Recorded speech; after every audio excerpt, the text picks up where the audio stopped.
Ago, we first told you about the potential psychiatric hospital coming to Murrells Inlet, but to make that happen, it needed a special exception to be near a residential area.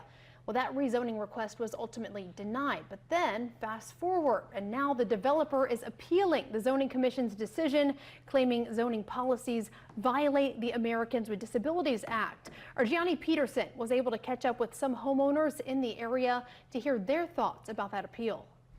After speaking with residents here at Oak Arbor, they tell me they were shocked because they felt everything with this situation was finished. But I was also able to catch up with a former psychiatric nurse that lives in the neighborhood about her thoughts on the situation. This is just not safe for our community. Melody Cola spent years as a psychiatric nurse and has since retired and resides within Oak Arbor, which is right across the street from where the facility would be. And from her experience, she notes how this would not be safe for neighborhood children.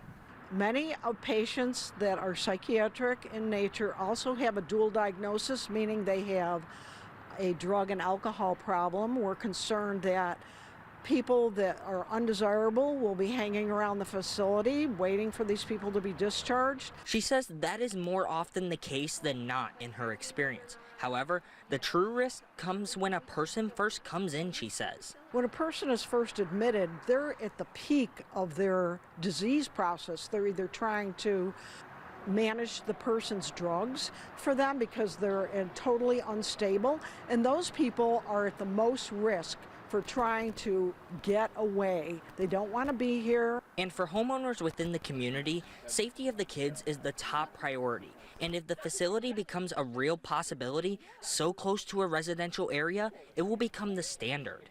Another concern we have is that if they are going to go from a 2,000-foot special exception to a 0, they could do it here, they're going to do it anywhere. This is going to set a precedence. And after speaking with multiple homeowners here, they tell me it's not that they feel a facility like this shouldn't exist. They just feel it shouldn't be directly next to a residential neighborhood.